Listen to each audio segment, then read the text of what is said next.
he's like, well, you can't just start it. If you're going to start it, you need to drive it. You need to like get it to operating temp, run it all the way to red line through all the gears. And I was like, okay. Yeah. And if you ever like chasing somebody and you see him just like throwing it in, you're like, oh, wow. That was kind of gnarly. Yeah, that's kind of like a little superior to what I was throwing in there. A friend of mine took me for a ride in his side-by-side. I was like, dude, you're driving really fast at that like ditch right now. And the thing's just like soaks it up like nothing. Did you end up getting your own side-by-side? I bought one the next day. Oh my God. Welcome back to the #1 drift podcast on YouTube, presented by Enjuku Racing. My name is Dawson, and today we have Jimmy Bruce. Oh yeah, appreciate you coming on. Real quick before we get into it, look below the video, make sure that subscribe button is not still red. If it is, go ahead and click it and hit that bell notification while you're at it so you're always updated with every single episode. And along with that, don't forget the BUMZ glasses. I am doing giveaways each week, so all you got to do, comment on each podcast and like it, and you'll get entered in a chance to pick your pick of BUMZ glasses. And that's until the end of March. And of course, as always, any of the parts and stuff that we talk about, whether it's Kansei Wheels, grip roll steering wheels, fucking anything, you can normally find them on Enjuku's website. And of course, the new wheels you see on the set, thanks to Grip Royal. You guys let me know if you want any of those wheels or want me to start selling those. Let me know in the comments and I'll do it. That's all I got for the intro. Sorry, that was a little long-winded, but awesome. If you want to kind of give an introduction on yourself, who you are, what you drive. Absolutely. I'm Jimmy Bruce. I'm from Portland, Oregon. I drive a 2000 C5 Corvette. Had that car for like 2 years. Basically, third motor in that car. So 2 LS1s I went through, and then I got a 6.0 LQ4 truck motor in it now. So nice. Since I put that third motor in, it's been super solid. Absolutely love that car. They're cheater cars, of course. I think so. Yeah. I mean, it was recommended to me. It was like, this is like the Corvette chassis is like just an awesome chassis to get into. So my first car was a BMW, but like, I mean, those are great too. I can't complain. Yeah, you can't argue with But I think the out of the box, like LS motor, like stock is sick, and you can get further with an out-of-the-box car of a Corvette rather than, dude. I mean, I would say any other chassis straight out of the box. Yeah, like it has the power. It's factory LSD, so like, you know, not even running a welded diff is kind of crazy. Like I've never needed to do that. Yeah, not a factory one that works well enough. If you drive a Z or G, you understand that. Yeah. Those diffs are shit. No, the thing is tough, man. I have put that car through its paces, various walls, like all kinds of things. It constantly impresses me. Like actually the more I've been driving it, the more it impresses me. But I love that car. It's awesome. Oh yeah. Well, there's too many people out there proving that they're probably the next chassis to go with. But okay, so give me a little bit more in-depth rundown on the full setup of that car. So like what suspension you run in, angle kits, stuff like that. Yeah, so I bought the car, like it was a drift car already. I bought it from actually one of Matt Field's, like I think his crew chief. Okay, nice. Yeah, and so it had like a half cage in it. For like Sonoma, it's like the Sonoma, whatever, Winter Jam, like cage. So I had him actually finish the rest of the cage in it, and it had PBM like cut knuckles and PBM coilovers. So I ended up going with like the full PBM like front kit on it, and got it like that. And I got the car. I was going on Drift Week 5, and I wanted something with more power so I could like do the faster tracks and all that. Yeah. Going from like a 200 horsepower BMW, which is an amazing car. Yeah. But just wanted something that I was like, I like to go fast. I didn't want to feel like I couldn't go fast. It makes more sense for Drift Week, especially, and just better seat time car in general. Yeah, totally. So that's basically what it was. It had an inline hydro, and it was just a freaking monster. Like it just Why'd felt you choose amazing. to go inline while we were there? Well, it had it already. Oh, okay. Yeah. That's fair. Yeah. Which the BMW also, same thing, is inline. And Yeah, I mean, inline's in a lot of ways I like inline better, just because I feel like it's like less components or issues, but it does have that weird feel, like left foot brake in and just you know, all that.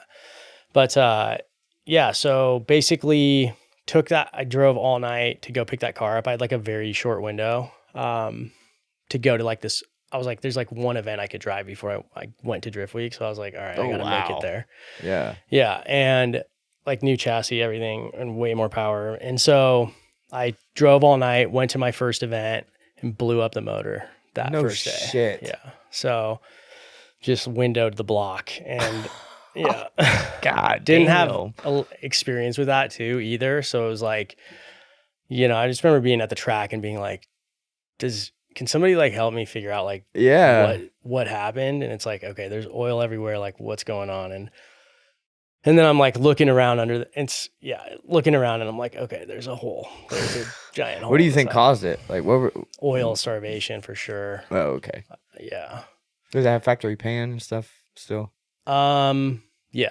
Batwing oil pan, which I think like, I don't know. Honestly, it might've been low on oil. Like I was so like frantic. I know it's a stupid mistake, but I'm like, I was so just like, rookie mistake we've all made. Yeah. 100%. And, yeah, so did that, and then I ended up like needing a motor, and I needed it like quick and in the car, and it was like, well, what am I going to be able to afford? And I ended up buying like a parts car Corvette, an automatic, and took the motor out of that, and I was like, all right, I'm going to rebuild this. Like, I'm going to like tear this motor down completely. And I kind of met this guy who kind of like helped me just like with questions and kind of gave me the confidence. He's like, you can totally do this thing. Yeah. So that was cool. And basically I took the motor apart and checked everything out and put it all back together. I didn't actually change out like bearings. I basically just checked it and like visually for the most part. And I know. Just slapped it back together. Well, I mean, it was running with an LS, like it was running. So I was just putting the other heads and camshaft that I had for it, and then just like visually inspecting the bottom end, right? All the bearings, everything. And it was just an opportunity for me to like learn like how the motor works like completely in its entirety. Like Legos.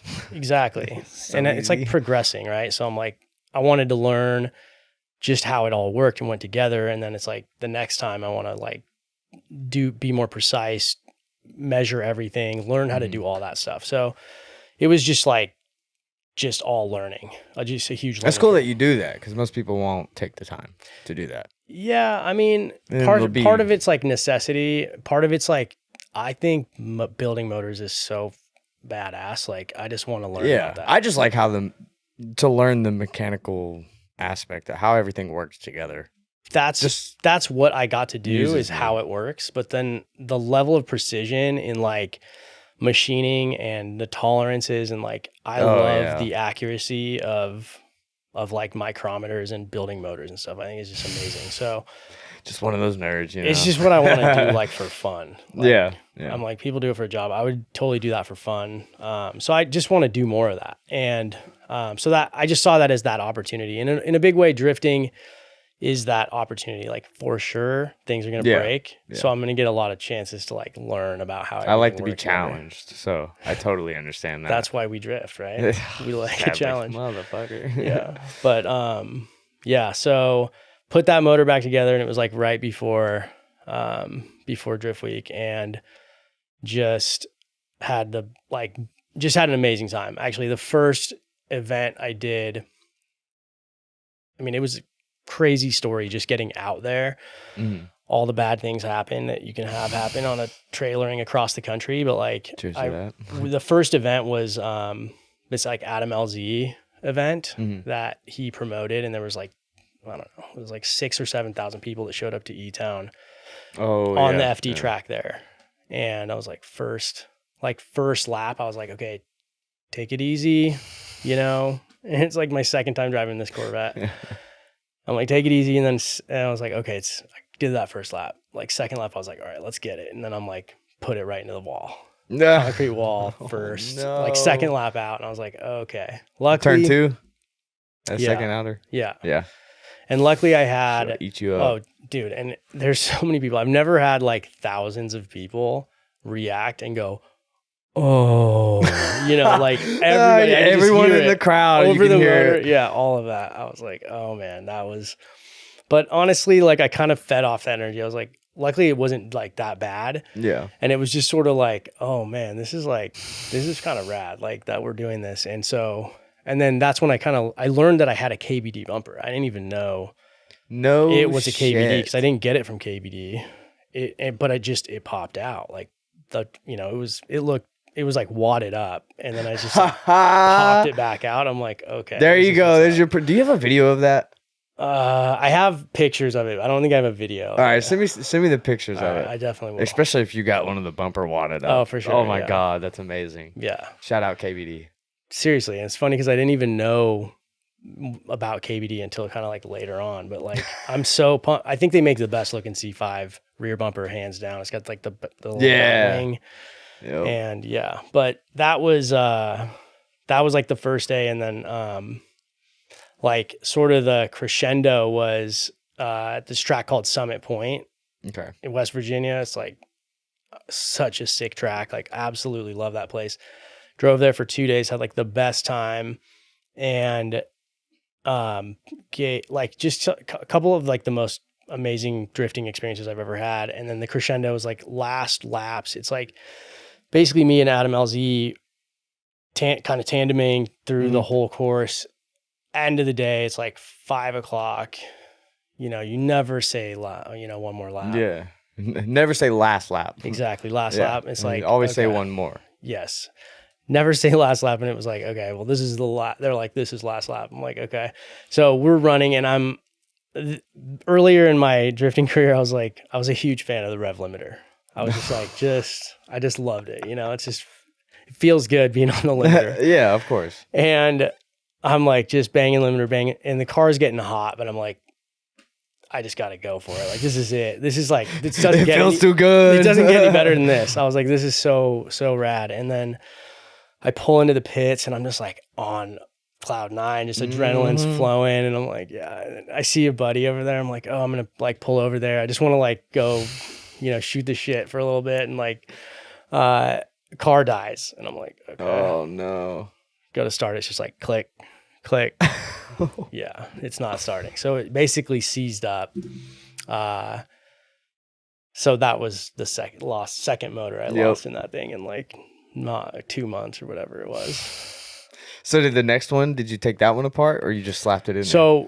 Okay. So interesting enough, it's like I go back to my pit, and there's a dude next to us. Cause we're across the country. We still had like a few track days left. And I was like, someone's like, you should just like throw a new motor in it. And I was like, I mean, what else am I going to do? I just hang out, go home early? No. And so a dude next to me that was pitted, who was like local, he's like, I told him, what happened, or he asked, and he's like, well, I actually have a small block, this 6.0 built for boost. Oh shit. At my house. It's like 2 hours away. He's like, if you want it, like pay me for the machine work that I got into it and like the core, and I'll go get it for you. And I was like, done. So okay. How much did that end up costing you? If you want to say. Dude, like $2,500 or something. What? It was like a very good deal. Like damn. It was rad. He hooked me up for sure. In fact, huge shout out to you. I was like, I gotta look him up. Drop a comment. Yeah, I gotta look him back up. But yeah. So I ended up like, taking the whole car apart. And if like pulling a motor in a Corvette is just like, it's a pain in the ass. So we're, it's like, okay, well, let's just do it. So we're in the parking lot there and just take the whole thing apart. And of course, like some good Samaritan was like, got a balloon, like a get well soon balloon, and like hung it on my like door while we were like, that was pretty rad. It was hilarious, my God, actually. what a troll. Yeah.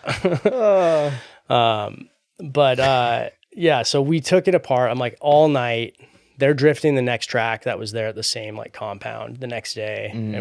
And this is the second time I've ever like taken a motor apart. So yeah, I wasn't like as proficient, and we're doing this in the parking lot. So I'm to the point where I almost have the new like motor back like reassembled to like put it back in the car. And it's like, and they're like, okay, they came over. I remember Mark, he's like, all right, you got to leave in like 40 minutes.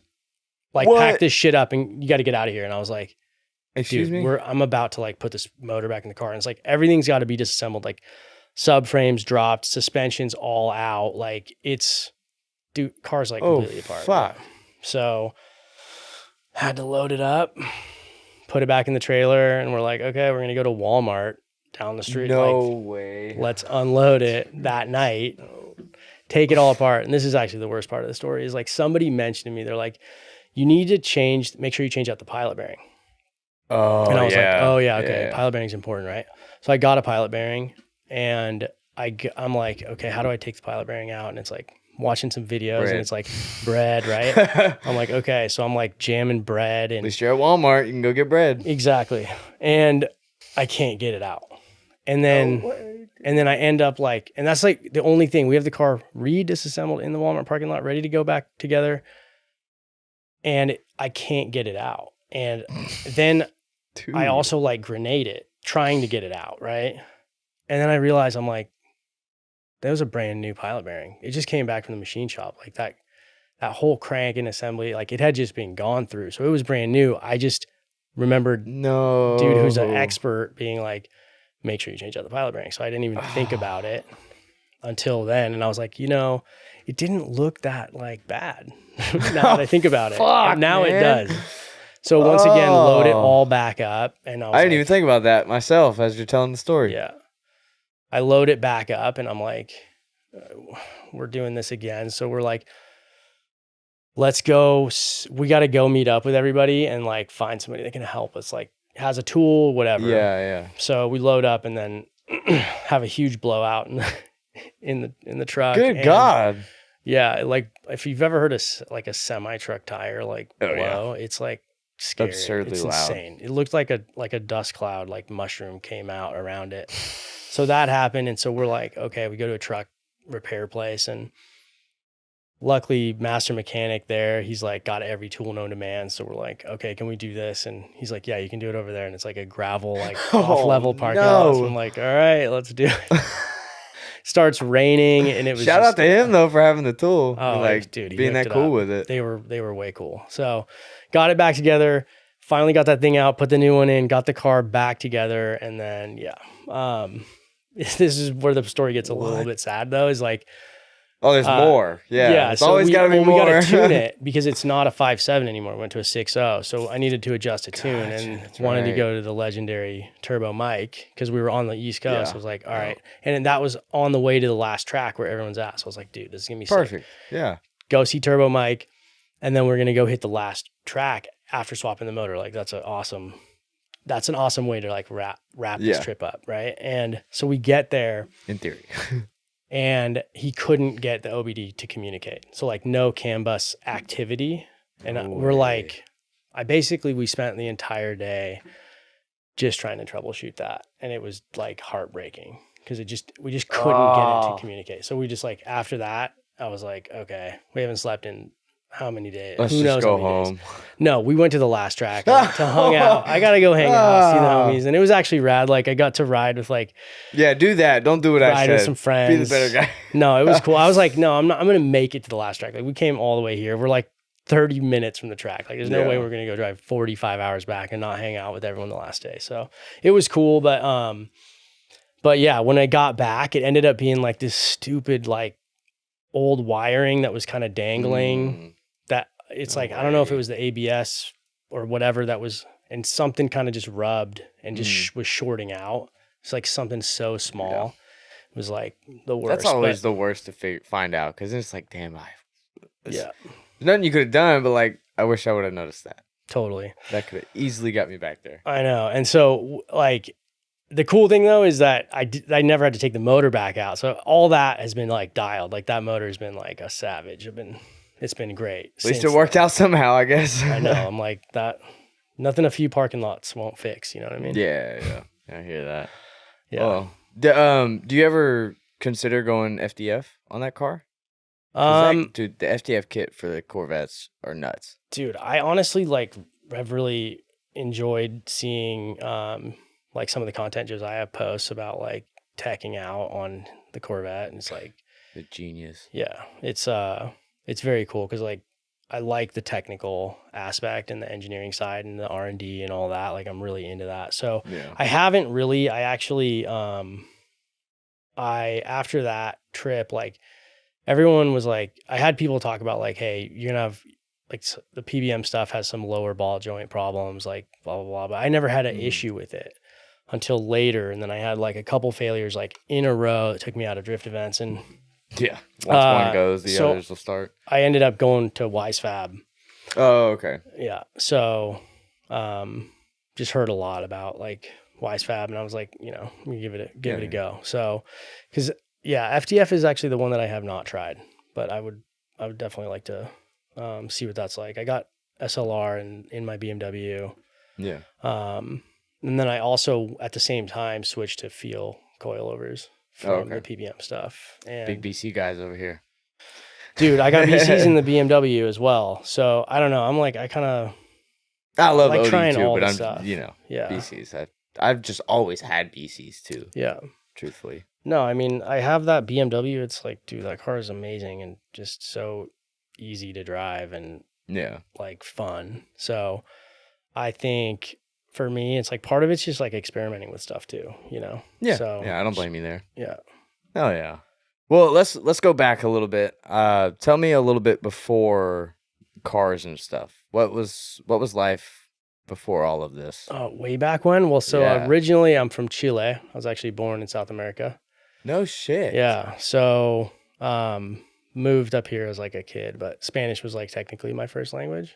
So that's cool. Yeah. So does that ever dilute over time? Like, do you forget a lot? Okay. For sure you do. Okay. Yes. I've always wondered that. No, I need to go back, actually. I was going to say, si hay unos chilenos viendo esto, por favor, mándame un mensaje para que podamos conectar. What the fuck, dog? I'm going to be going down there hopefully soon. It's been like almost a decade since I've been back, but my mom's whole side of the family is like from Chile, so yeah. That's wild. Yeah. I don't know what the drifting scene's like down there, but I want to check it out. I'm sure we got to be doing some things. Yeah, there's something down there. Yeah. So, but been in Portland. I mean, we kind of bounced around for a little bit in Mexico and in Illinois, but been in Portland most of my life. And then grew up like skiing was always a huge part of my life, and got into, once I got my license, also my car is like, dude, I fell in love with my car. And it could have been any car. That was what car was it? Your first one? So I remember we were looking at two cars. They were at this like little auction thing, and they were both like the same price, but it was either a BMW 2002 or an Isuzu Trooper. And I was like, no way. I was like, BMW for sure. Didn't happen. Went Isuzu Trooper. Yeah, got the Trooper. But I love that car. It was a manual, and I just like I washed it, like just everything about it. I just fell in love with everything, every lever, every single thing. Like it was just like, it could have been any car. So you had no like real connection to cars beforehand. There was no influence on you or anything like that. Not really. I mean, like we rode some dirt bikes, and my dad had like an old MG that he, worked on a little bit, and I kind of like, change oil and this and that. But, but not really. I was always into stuff like model airplanes and nerd things like that. Like just that stuff's pretty wild. I'm not gonna lie. Yeah, that it gets very intricate. It does, but I think just like the whole like concept of like creating lift from like a wing, I think is just like very like fascinating. So yeah, doing like I built go-karts, all that kind of stuff. Like as a kid, not motorized, but like we lived in some hills, and so we would just like do crazy things with go-karts and crash and hurt ourselves. That's cool.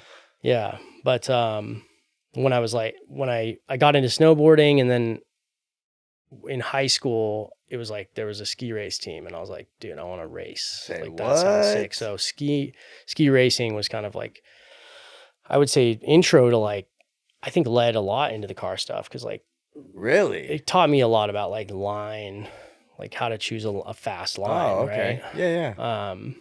So yeah, I got really into skiing and ended up moving to Colorado to pursue that more, and then got into more like big mountain, competed in like big mountain competitions, and slope style and all that kind of stuff. That's a different aspect that most people don't come from. So that's interesting. I think it's extreme sports though in general. I mean, yeah, it's I skated too.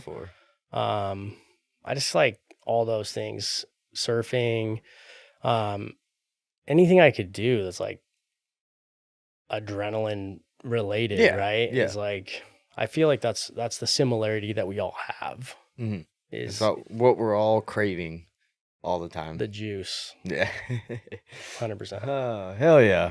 Okay, so after getting your first car, what triggered the want to pursue cars so intensely, I guess?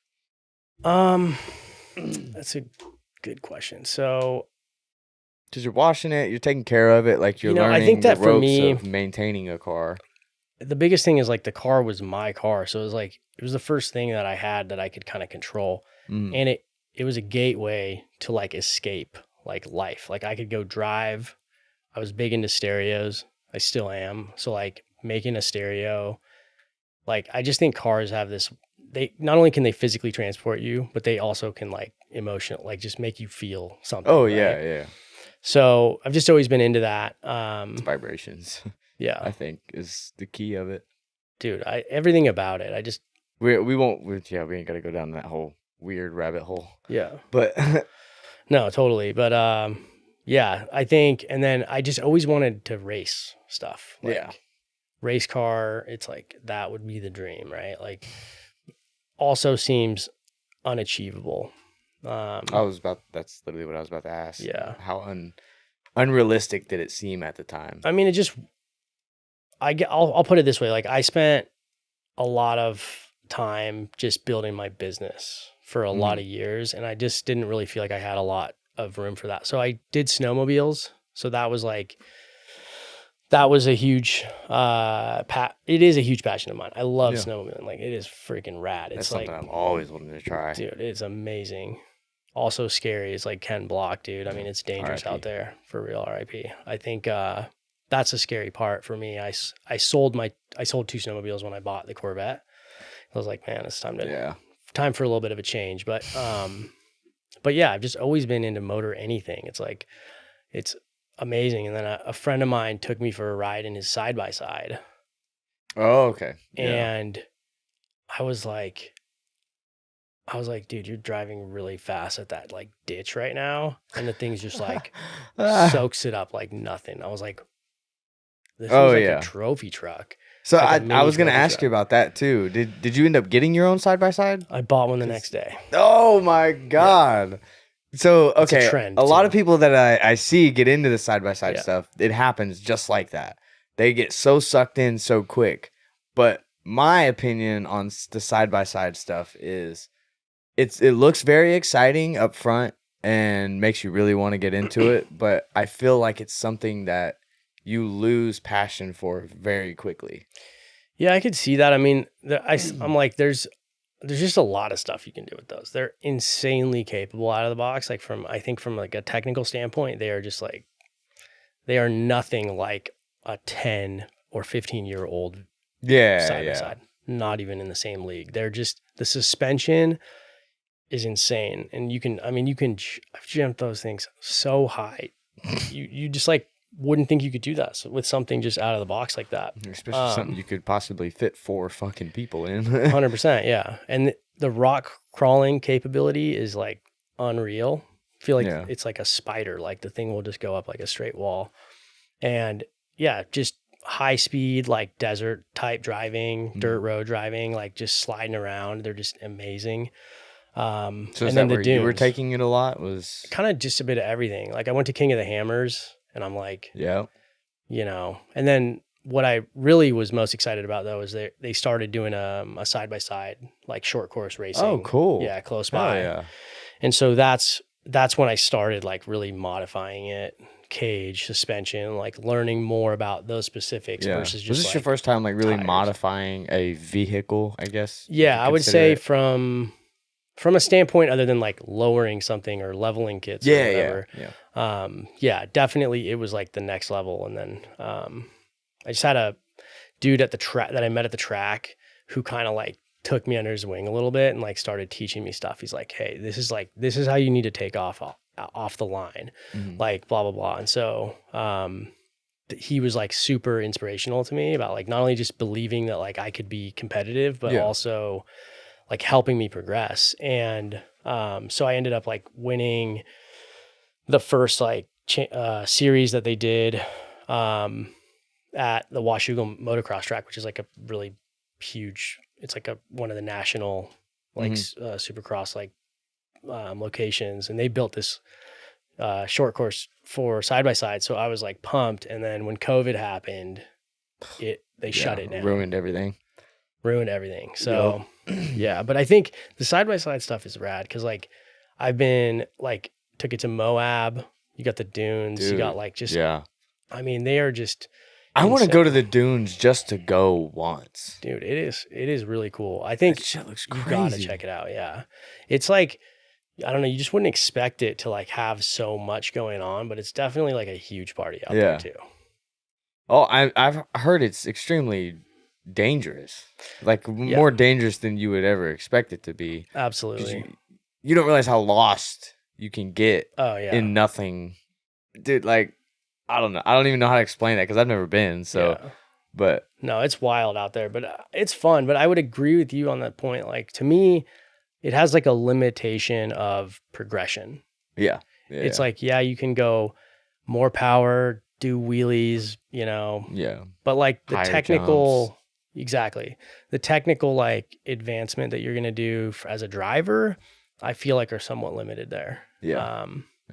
And so, like basically what I saw, like what got me into drifting was I saw my buddy posted this video and he was like, I went like my first day drifting and he's like ripping a BMW. And I was like, what is this voodoo magic that you're doing right now? Because I want like, how do I get into that? And he's like, there's this school of drift. I signed up and you should check it out. And I was like, signed up for the next class and it was Chelsea's school of drift at sick. Pat's Acres. Sick. Just didn't even realize like how I went far into was it. that from you? Because that's close. That it was like super 40 close, right? minutes, 30 minutes away. Yeah. Cakewalk. Amazing. So I show up and I do it and I'm like, I don't know who Chelsea is, whatever, but I knew he was like a big name. And like it was crazy how at the end of the first day driving, I was like linking pretty much the entire like Pat's Acres, like for the most part. Nice. And I was like, how do I get a car? And he's like, well, I have one for sale right now, actually, now that you ask. And so I bought a car from him like the next day. So once again, you can see there's like a, I try it and then I'm like, okay, I'm all in. How do I do this more? And so I bought a car from him. It was a school car and just life-changing moment for sure. And it was an M3 car, right? Okay. So yeah. Good little car. And they're really well set up, especially coming from him. So you didn't have to hardly do shit to it, I'm sure. I mean, it kind of like maybe fix some body panels. Stuff, you know what I mean? It's like there was stuff like I wanted to do, but it's like you had the sense like anything you do is gonna like make it worse, not better. You know what I mean? Yeah, no, I meant like just do stuff to make it function correctly on track. Like it was already prepared for you because it was a school car. Right. So there wasn't really like things to try out. But, you know, there were things like it's got a inline hydro, which is like, I was like, oh, it'd be nice if it was just like an independent. But I ended up lowering it against his recommendation. He's like, it's going to worsen the performance. But I was like, but it's going to look, it's going to look cool. So I did like some over fenders and I painted it. And I did like a little bit of, you know, interior sort of like trim changes and just little things like that. But for the most part, dude, that car has just been like, just taking a beating. And like I told you, like, I was very aggressive on the rev limiter for a while, and that car just came from side by sides. You're always on the limiter in a side by side. Well, actually, speaking of that, did you learn anything from the side by side that helped kind of pick up the drifting stuff for you? Yeah, I mean, I think like you learn like weighting the car, and side by sides are so top heavy. Like I've rolled mine like a few times, and they're just very top heavy. And so there's a lot more play in the steering. And I think you kind of learn how to like throw it into a turn a little bit so that you're more like squared up versus just sort of like gradually turning. And I think that part applies for sure, because it's like you want to kind of like break it loose into a turn, which obviously is like really direct. Yeah, exactly. So but otherwise I would say like I feel like suspension is incredibly important, and you learn that in the side-by-side. That's what makes them so savage. Yeah. And I think like the proper suspension setup in a drift car is like makes it just really enjoyable to drive. Yeah. The aggressive factor of it. Yeah. Okay. Well, run me through like your first event with that car. With the car you got yourself after you set it up and stuff.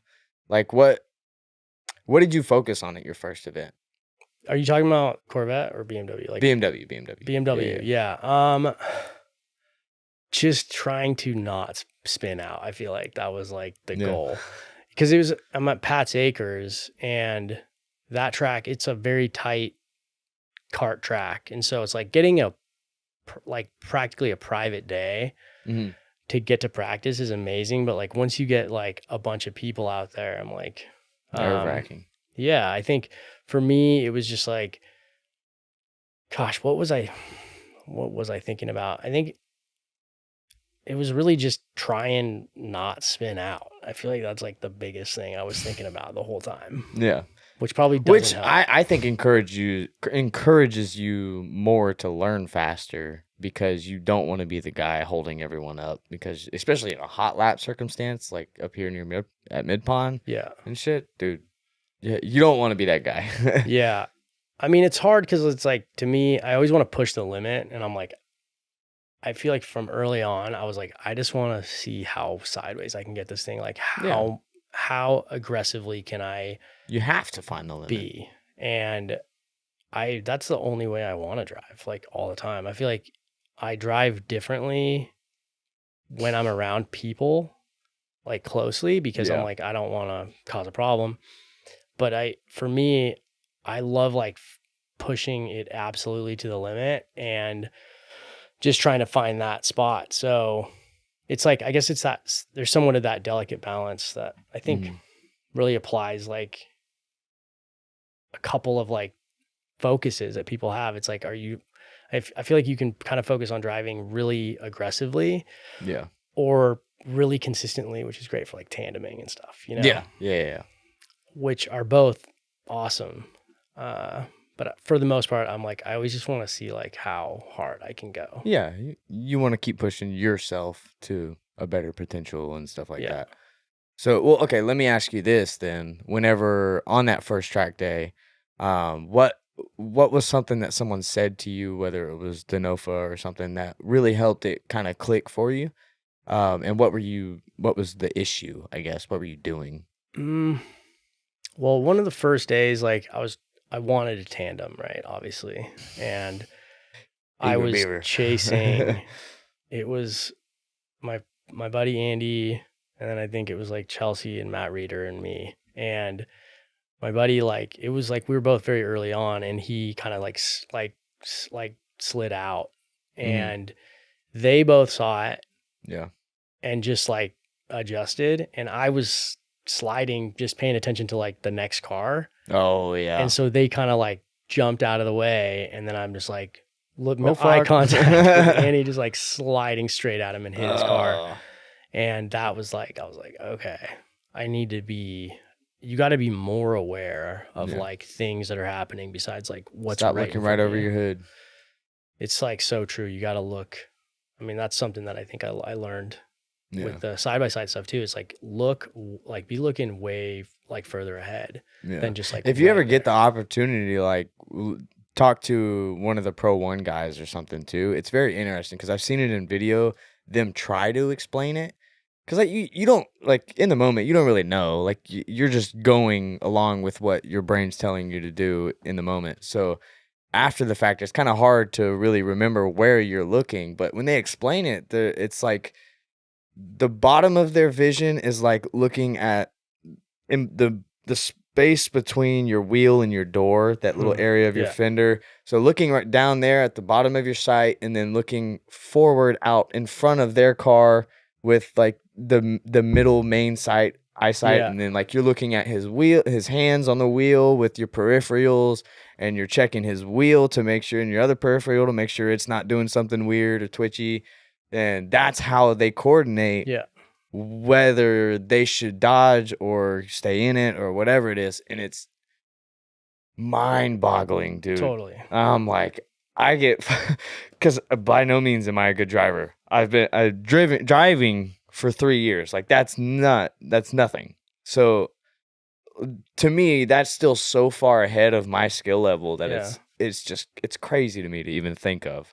But yeah, that's why I always try to tell people, stop looking right over the hood of your car. Yeah, I mean, I imagine it gets kind of second nature too. Like the more you practice, the more you're just able to. Yeah. And I think it's one reason that I like driving with people. So, like a lot of times, just driving like at an open event, and just like driving around, like I don't know, within somewhat proximity of other people that are like maybe kind of sketchy, and because you just you get to learn. Like you're like, oh yeah, I can absolutely tell like they're about to lose it here, or they're you know, wherever they're at, but just you get to learn from like all the different levels of driver. The other thing about you were saying like where you're looking, and I was like you gotta not look at where you don't want to go. Yes. Don't look at the wall ever. That's so fucking true. Out of any time I've like been staring at the wall, I'm like, oh, there's a wall. I'm getting close. It's like just stare at the wall. Guaranteed you're gonna hit the wall. Don't want to hit the wall. You're not giving your brain the opportunity to see the way out if you're staring at where you don't want to go. I mean, it's deer in headlights, right? I got to imagine that the thing that you do, deer in headlights, is you're just like, let off throttle, done. Yeah, when in doubt, throttle out. Yeah, just, if anything, give it a kick or two, you know? Yeah. Hit the handbrake, adjust it, and then fucking stomp on it. At least that way... Like if you are going towards the wall, you'll more than likely spin out and your rear will hit the wall. That's less damage, you know, stuff like that. But fuck, where were we going with that? Dude, I don't know. Oh shit. We've been going hard. Okay, so I guess damn. What was your worst wreck then?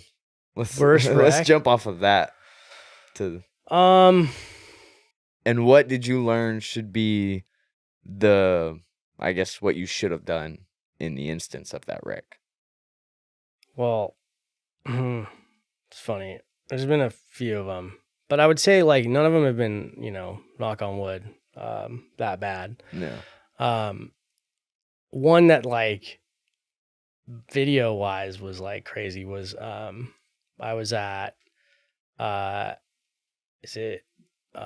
Adams Motorsports Park, and it was like snowing. It was on Drift Week, and we're like hot lapping. It's just like it's rad, and it's just kind of snowing a little bit, but it's like the grip was very much like stable, I would say. Like you could drive. Crazy. Yeah, I mean it was like just kind of starting to snow. Well, so I'm, you know, hot lapping, and it's like basically from the last lap that I did, the conditions changed completely, like within you know 2 to 3 minutes. Yep. It went from, I would say, like kind of wet like grip to just straight ice. And how cold was it at the time? Was it like it was freezing? It was, I don't think it was freezing. It was probably like 35 or something, if I recall. Oh, okay. So it's not like extremely cold or anything. No, but it didn't seem like it should be at the freezing ice. Point. Yeah. But so I'm like, I'm like smashing in like I normally do, and I see like Aaron Losey was kind of like in front of me, just charging back, charging in like normal, and saw Aaron spin, kind of spun out and like moved on, and then Brandon Wicknick was in front of me, and he's just straight like loops. I'm like, dude, he does not like freaking loop ever. Yeah. So he loops, and I'm like, I'm initiating, And then it's like, I'm like, okay, I got to avoid him. And then I'm like, it's ice skate. So my car just goes like 180 and I just like In slammed. slow motion too. It was like Felt like slow motion. It did actually feel like slow motion, but it looks so fast in the camera. You just see me fly by and then tires just like explode into the air. So my right side, like I just went like back straight in. And I remember I was like, clutch kick, like trying to like get the car like go and then just smashes the wall. And I'm like, oh, damn. So tires are everywhere. And like, was this in the Corvette? In the Corvette. Oh, okay. The ECU is in a very unfortunate place. It's like in the right fender. Oh, yeah. That fender exploded and the ECU mount exploded. It's dangling ECU. Bumpers trashed, like everything was just like in a bad way. And so we get like somebody has to like hold my dangling ECU while I'm getting like pulled off the track and stuff. And then that was like, I think it was the worst looking wreck for sure. But inside the car, I mean, it wasn't much damage. Really that bad. Did you relocate where the ECU was after that? I want to. Is there like a common place? I think you can put it inside of like where the passenger airbag goes. Oh, okay. People do that. Okay. Yeah. I mean, at some point it's like, well, do you just go standalone? Like, right. Yeah. I don't know. I mean, part of me is like it's nice to just have it be like stock and simpler.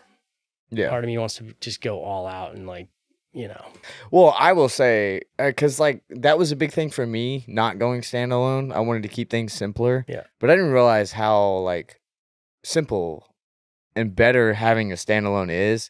It technically does make it 10 times simpler. So truthfully, if you or anyone out there is considering going standalone, like go Link, go Haltech, go do whatever. Totally. Because it's 100% worth it. And you'll get to have more eyes on a lot of the stuff that you want. Yeah. And parameters too. So like the shit that you can't always keep an eye on, it'll do it for you, and it'll just completely save you from 100%. I would love to do that. Motor. I think those 2 times you popped your motor, it'll probably saved you. Maybe. I think maybe. Y'all are gonna light my ass on fire for that one, probably. But yeah, I mean, I feel like sometimes you do.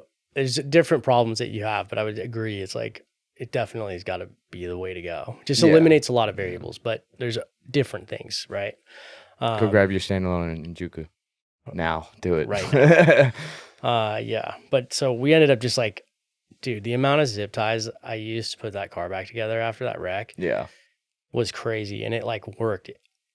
The only way I can describe it is like a spider web of like zip ties. Like, oh my God. My headlights, like. But you took the time to put it back together. That's what's important. Well, I was like, I got to drive this thing all the way.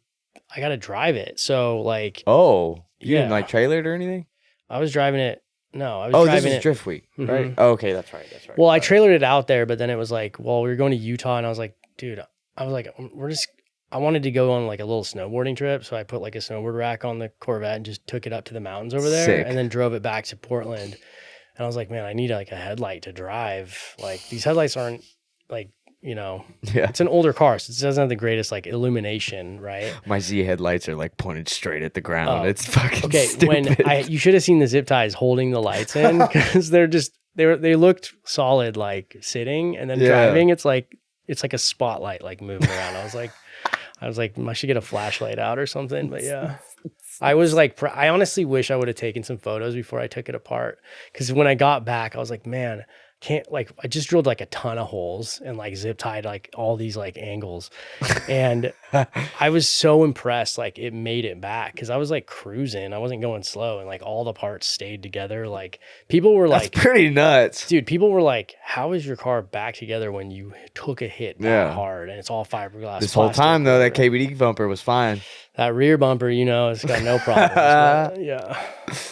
Hell yeah. Okay. So I think that was like, that has got to be the worst. I think that was the worst wreck. But like suspension wise, like nothing really, I don't know. Nothing really like happened that bad. Mainly it's then dude, it's body. You've made it panels. You've made it pretty well then. Yeah. Ugh. I think so. Replacing a lower control arm on an angle kit. That one hurt. more than any other wreck I've had. Lower control arm. Yeah, because it's a chromoly of all goddamn fucking metals, a chromoly angle kit. So you couldn't bend it back into place at all to even make it drivable, to like to drive it onto the trailer or anything. And oh, dude, I was so mad because for one, that version was done. They didn't sell those parts anymore, and like it was a whole But if you got a version 1 kit, FDF still sells those parts. There you go. So a lot better. So I'm better. Sorry. I did do a lower control arm in the BMW. I was at Villains Sportsland. Oh yeah. Sick. Once again, a little aggressive into the wall. Put it into the wall. That was the worst wall hit I had, but it was like hit the back end and then just, whatever you call that, like just whipped the front into the wall. Sucked you in. Horseshoed like bananaed, I should say, my lower control arm. Yeah. And I was like, it was like the first night of this like 2 or 3 day event. I was like, dude, I gotta like do something. So I just like put it under the jack of my RV, like reverse with like some 2x4s and just like jacked it back like flat. Oh my God. And then drove the rest I of wish the I could have done that. Yeah, SLR kit, dude. It was like, it handled.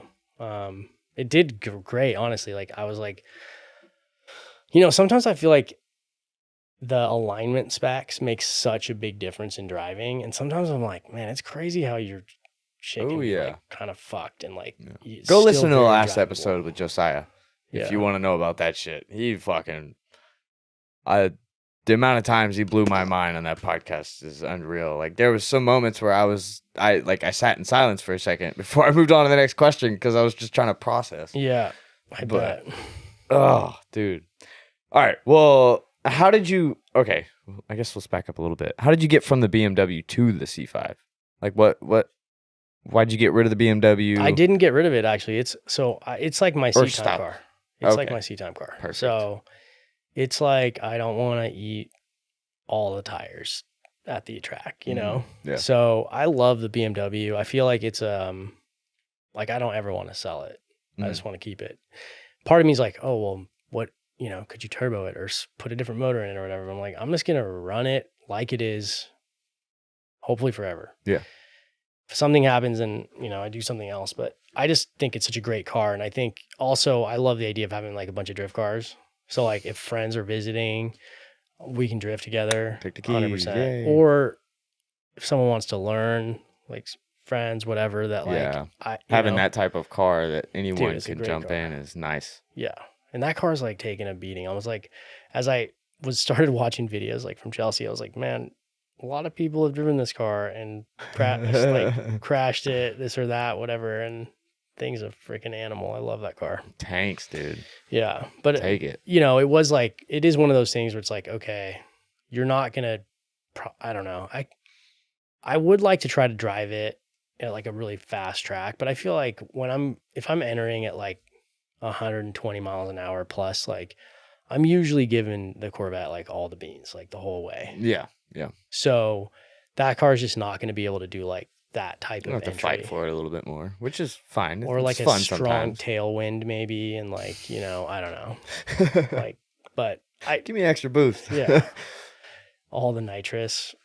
Yeah. 150 shot. I think that like, I don't know, but the car just, it handles great. Both of those cars are awesome to drive.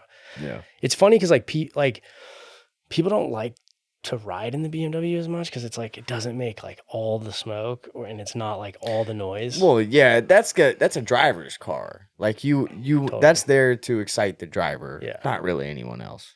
It's not a showstopper. Yeah. It's something that you can go have cheap fun in. Yeah. For yourself. Like, so my idea of like the ultimate party to throw is like to invite all my people to like go to a drift event with me. And so I bring both the cars and I'm like, all right, who wants to ride along? He's like, whatever. And people, I'm like, all right, we're going to go in the BMW. They're like, oh, damn it. I'm like, dude, this thing's rad. What are you talking about? I was like, I'm going to throw it way harder in the BMW just because you said that. Like, just to show you. But yeah, they're both rad cars. I mean, have you driven a Corvette before? No, not personally. Yeah. I took out a Corvette right before I was supposed to drive it. But he was having some issues. That's why he was like asking me to drive it afterwards so that he could try and diagnose it himself too. And yeah, I've told that story before. Yeah, but it's not ideal. yeah. I've driven the 350Z before.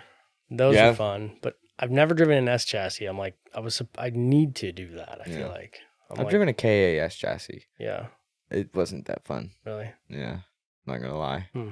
Like, cause okay, so that's a big conversation of the low horsepower versus people just wanting to overbuild their shit. Yeah. And like, it's important, I would say, if you have the money to have that extra seat time car for low horsepower. But like, I genuinely think you have more fun in a low horsepower car if you're talking about just the simple fact of having fun driving, not trying to put on a show or anything like that. But like, once you get to KA level of horsepower, like it gets boring.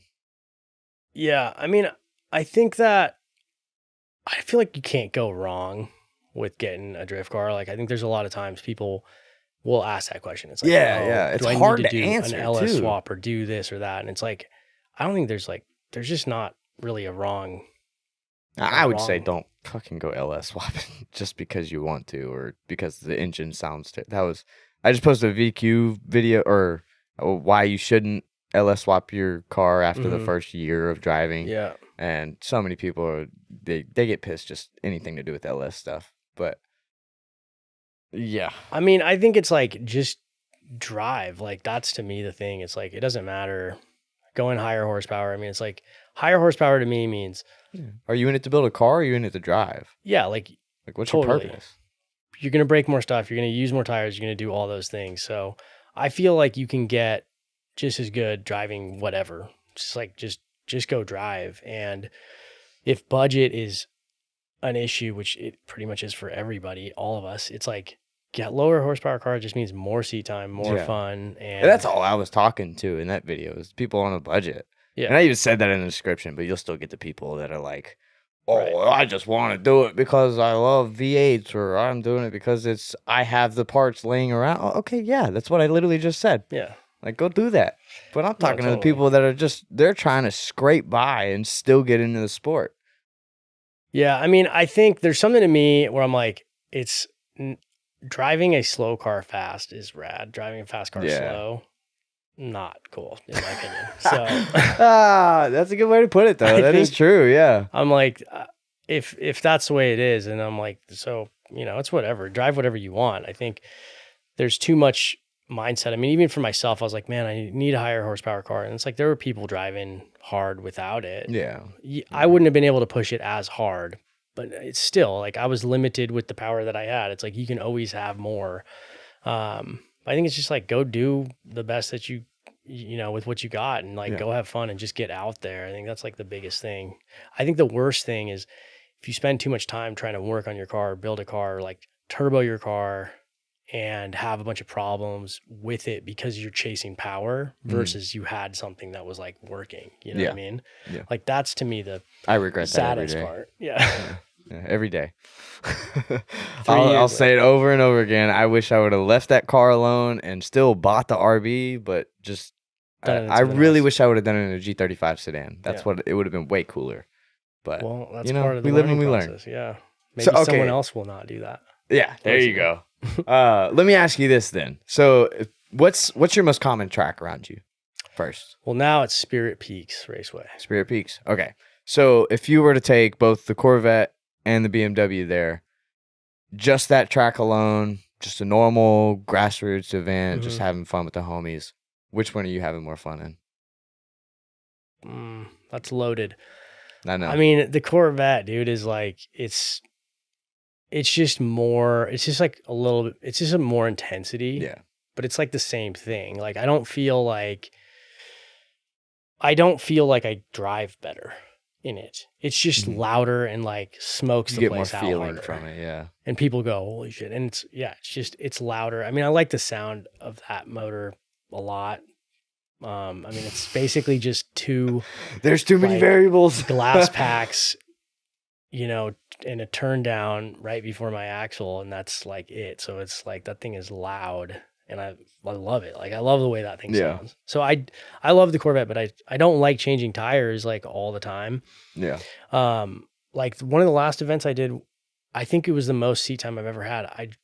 The odometer said over 100 miles that I drifted at the track and on one set of tires because it was raining. And I'm like, earlier I was like, if it rained, I was like, I'd be disappointed. But I'm like, rain is kind of sick because it's like you can just drive forever. Yeah. Like on one set of tires. The only thing you got to do is put gas in it. Yeah. When I first started drifting, I hated rainy days. Same. I fucking hated it. Yeah. But now that I'm like, especially with everything getting so goddamn expensive, I'm like, bro, I wouldn't mind a rainy day or fucking snow drifting, ice drifting. Right. That'd be sick. Totally. Just save some money and still have fun. I think the best days are looking like at it different. Rain and then like it dries out and you get like a little bit of dryness, but like the tires just last forever, dude. I'm like, that's the best. Yeah. Not when it's patchy. When it's patchy, it's fucking annoying. It is annoying, but I'm like, I think it makes you a better driver. Yeah. Like you got to learn those conditions because that's part of it. Like, especially if you want to compete or you're going to go to like you're traveling to some sick event, like you want to be able to perform in whatever conditions. So I agree with you. It's like in the moment you're like, oh man, this sucks. Like I can't like know what's going on. But if you just try to drive through it and you figure out like, okay, like I gotta be conservative enough that I know if like it gets like really icy right here, that I'm gonna figure out the rhythm. Yeah, not lose it. Yeah. But I don't know. It'll still irritate me to death until I do figure it out. Yeah. But it's annoying. Well, and then it changes again. So you're like, but once you get it, it's like, all right, now it's the best time ever. I'm having fun now. I can focus. Yep. Yeah, we don't have a shortage of the rainy days out there in Oregon too, but I've come to appreciate them. Like the last event, I was like, I loaded up like a bunch of tires. I was like, dude, I'm ready to just smoke all these tires at this event. And I didn't use any of them. So like for the next event, I was like, I literally didn't even have to like change any tires or load any tires. It was just like, went to the next event and then I smoked a bunch of tires and it's like, okay, well, now we get tires again and do that. And that's the worst part about drifting, dude, is like buying a bunch of tires and that part is not fun.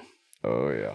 So with your C5, let's say you had basically just a bone stock C5, we'll go with the mini FDF kit. And you went through your first few weeks of track days or anything like that.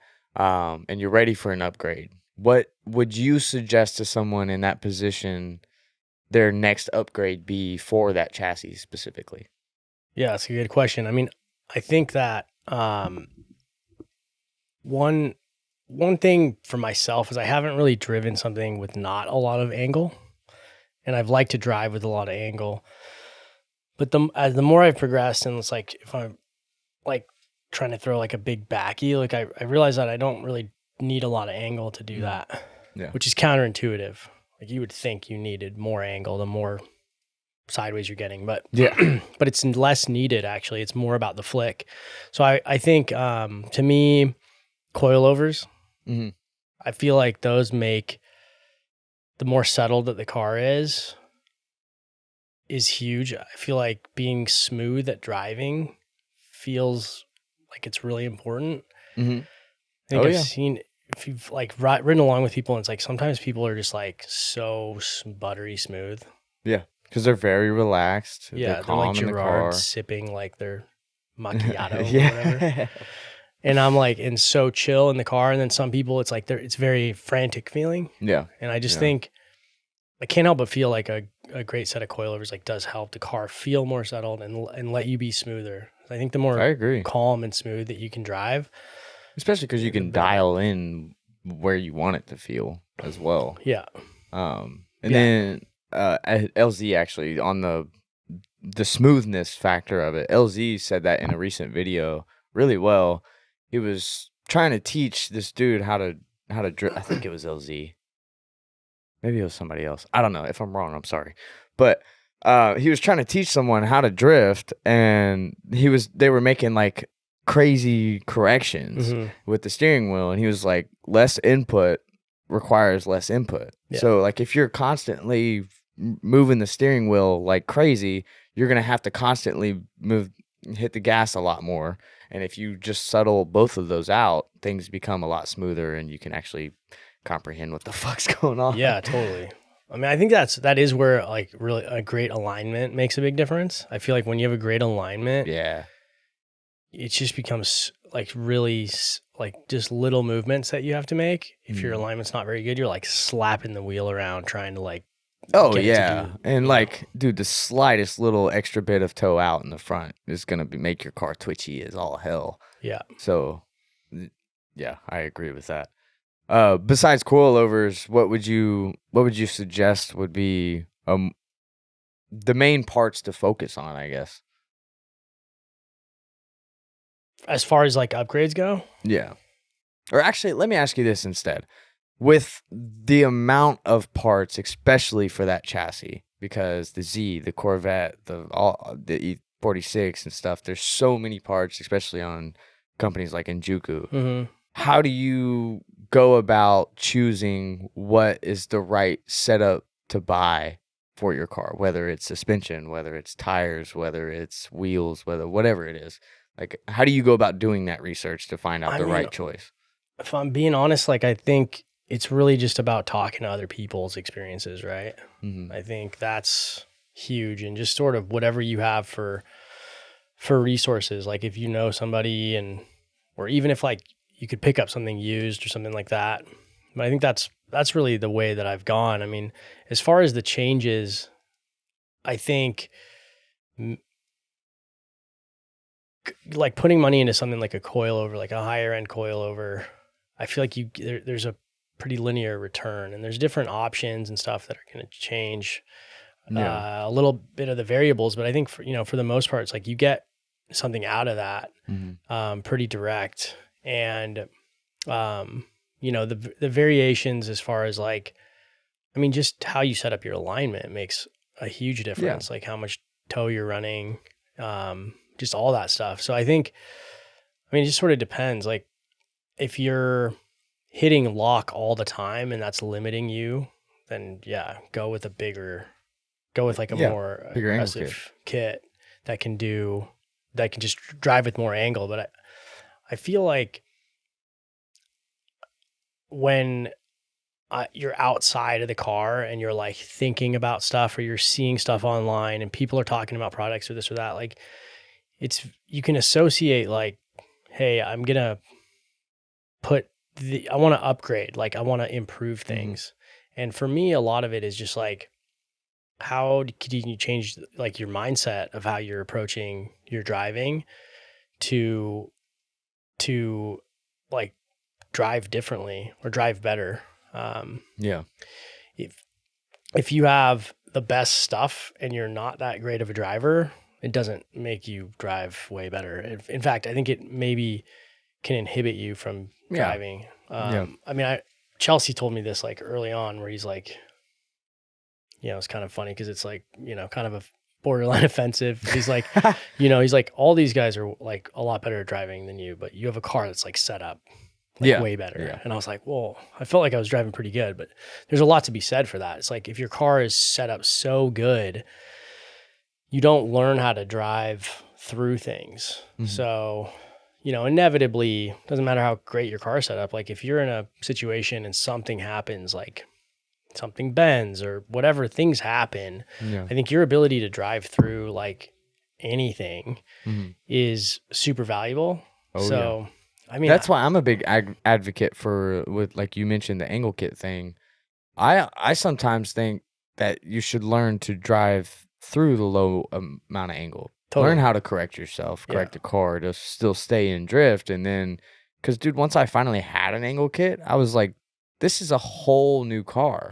And there's so many different aspects of the way I drove. I was able to correct myself or get the fuck out of the way quicker or whatever it was, just because I taught myself on a more restricted setup. So that's why I like bringing that up a lot, is just because some people are different. Some people literally, like, they have to have the angle kit, and that's just their mindset against it. Yeah. Or well, there's a lot of people that these specific parts that will recommend that, right? It's like you can go online and Google like, what is the necessary things to make a 350Z drift car. Almost every single one of those is going to say an angle kit too. It's like, that's not, I mean, it's not necessarily what it is, but I think it is if you have the means to do that, like, I don't think there's anything wrong with it. Like, yeah, no, not at all. Like, if you have the money and you have the want and desire, like, by all means, fucking do it. Whatever. I don't care. I don't think there's like a wrong choice. It's just like, just trying to, I just think it's like just trying to go drive and push yourself. Like, that's literally what it's all about. And not getting too caught up about like those little things that we might think are the reason that we're driving good or not. Yeah. Because it's probably not just that. Yeah. Oh yeah. Okay, well, since you've gotten, how long did you say you have the Corvette? So like far? 2 years. 2 years. Yeah. Okay. So what tracks do you say the Corvette performs best at, or do you think it's just one of those cars that it can literally just perform wherever? Because you'll find restrictions in some cars on certain tracks. So, I mean, I was thinking about that because I never got to drive the Corvette at Pat's Acres, and I feel like the BMW does so good there. Mm-hmm. I've thought about that. I'm like, how would the Corvette do? Like, could you really push it? And I feel like you could. I think that where the Corvette to me does shine is like in the faster tracks, but I've also never driven something faster than the Corvette. It makes like 460 wheel. Okay. Something like that. The BMW is like 200. Yeah. Or something. So that's the pretty big difference. It's not, I drive sometimes with people that are 600, 700 horsepower, and it's like they're just, I mean, I don't know, it's a totally different thing. But I feel like to me, if I'm going to be at a really like fast track, then that's where like I definitely don't want to be in the BMW, because I want to, like, it's one of my favorite things is just like, let's see how fast of an entry that we can do. It's just like, it is. Oh yeah. I don't know. It's like the best. So are you more along that aspect then? So you care more about the fun factor, the styleness, not necessarily the competition and stuff? Because this is a big topic for me. Yeah, for sure. I hate seeing people going down the FD route. I'm sorry. Yeah. So like I want to compete. I'm very competitive. So I want to do both. I think that's the reality of it. But I'll say the competitions that I've done, you can see how the fun does get sucked out of it a bit, right? Yeah. Just by having to sit there and wait a lot, and especially if you were to get knocked out like early on, like, I mean, it just sounds like not a fun week. Just some of the FD stuff. It's like, it sounds so brutal to like the amount of energy that it takes to like get the car set up, build it, and then spend all the money and time to like go across the country to like go to this event, and then to like potentially only drive like a handful of laps. Yeah, dude, it's hard to wrap your head around the return on that. Oh my gosh. That's like, what return? That's like emotionally like difficult to deal with, I feel like. But it's part of it. I think that I just love driving. So sometimes like some of the events, like I did this like Sonoma Winter Jam last year. I missed it this year, unfortunately. It looked sick. Damn. I know. But it's like, so I did the comp there, which was like a pro shootout. So they give a license to the winner there, right? And so I wanted to like win, and it was the least enjoyable part. Like I did have fun, don't get me wrong. And it was cool to like get to drive with like people that were, really like incredible drivers, and just car setups just insane. Yeah. And I was like, I tried some like of the like super grippy like Volino tires, and it was like, it totally threw off. Like I was like, I should have just stuck with like what I was knew than being like, oh, okay, I'm going to compete. Like, let's step up the tire a little bit and try it in competition.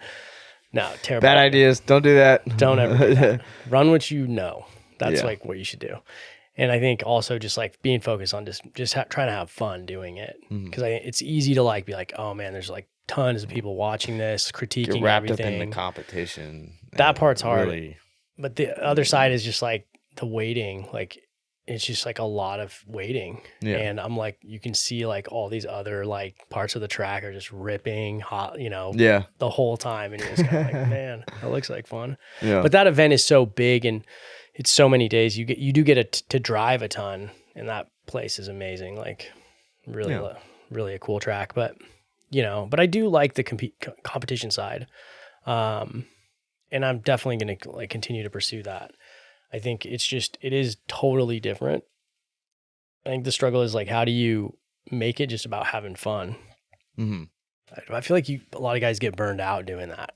Yeah, because there's no return directly from drifting. You have to go the business route if you want to actually be able to afford it, unless you're just rich. But yeah, you got to go the business route. You got to get sponsors, and you got to do the job on top of having fun, which is still having fun. But if you don't have the right mindset to be like, okay, this is what I've been working for, this is what I've wanted this whole time, why is this stressing me out now? Yeah. You know, like, you just got to have the right mindset towards it. Because if I had that mindset, this shit would not be here. Yeah. That's for fucking sure.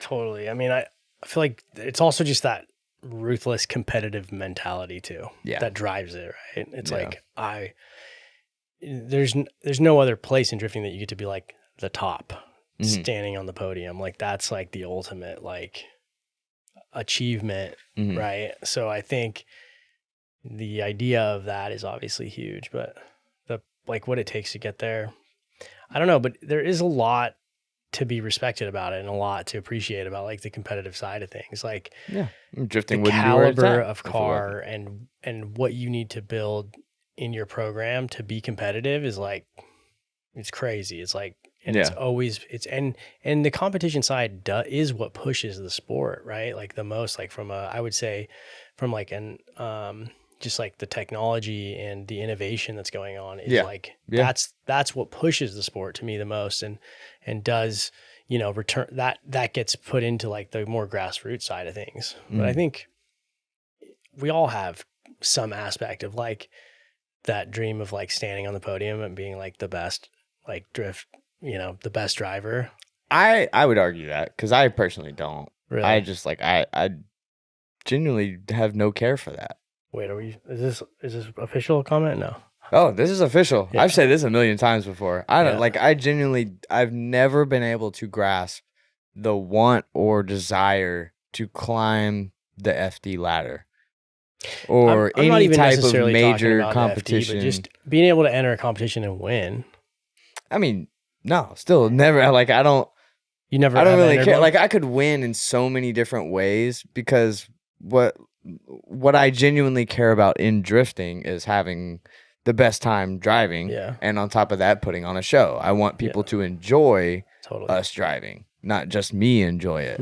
So if I can do that where car works, I had fun, and the crowd had a good time, that's a win. That's the win that I crave rather than, because to me, like, standing on the podium with your trophy or whatever is almost like selfish in a sense, and I hate that it is that way, that it looks that way, but like, I don't know, I mean, I could see that. I guess I don't, in my mind, I'm like, that's not the part that actually matters. It's the getting there part. Like, it's the climb, and ideally what everybody wants to watch as a spectator is like an insanely good battle, right? Like, there's nothing fun, and I would rather about watching, just put on the good battle. Fuck the latter part. You know what I mean? Exactly. And it's not fun to watch somebody just like gap somebody, right? Like, that's just like not even, it's like, okay, well, I didn't even need to watch that. When they're just so close, it's like, that's when it's just like, that's what that action's about. And I would say if you're going to win an event, that's the one you want to win, is the one that was like just so competitive, so like just so good at that level. You don't want the walk in the park. No, you don't want to win by a mile. You want to be the hero that just somehow made it and just the underdog. Yeah. Like, that's to me, that's what I want to watch. And to me, that's like what I'd want to be. It's like, if you have, you know, everybody loves the underdog. I want that for Jonathan. Yeah, for sure. Jonathan Cash. Dude, he's cool. But like, for me, no, I just don't. a lot of it boils down to baseball. Whenever I was young, I used to be Yeah. extremely competitive when it came to baseball. So once that dream got kind of crushed, and I was like, no more baseball for me. This is just the end of it. What do I do now? Then it was like all my competitive edge just died. Yeah. So, okay, here's a real Unless question. it's business related. Has anybody ever told you that they thought you could be super competitive at drifting? Like that you had the edge to be the best at competing? No, just because I don't show it. Like, but back in baseball, like everyone would say that. Yeah. So but I don't have the desire to put that effort into drifting for that outcome.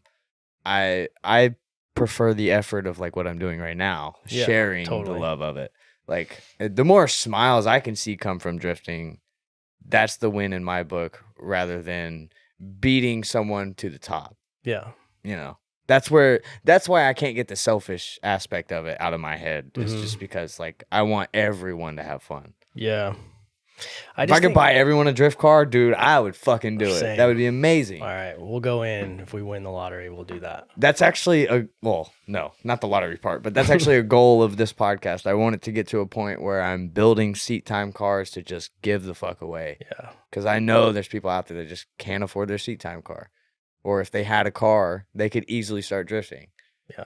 And you never know. He may be the next James Dean, and we don't fucking know it. Mm-hmm.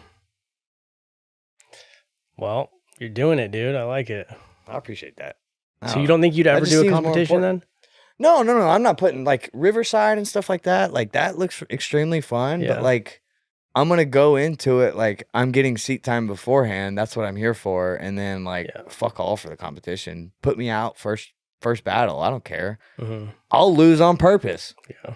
I don't care about the stress. I don't care about the pressure. I don't need all that in my life anymore. I got enough stress with my own business and all that. Yeah. It's fuck that. Yeah, I mean, I guess we're all on that different journey, right? But like the grassroots event, like competition style is just it's super fun. I think that I like what Drift Indy's doing with the street league stuff. That's really cool. That's a good aspect of competition that I think is purely enjoyable. Yeah, be fun to do some more drift game stuff too. Oh yeah, I think. Like, there's just not.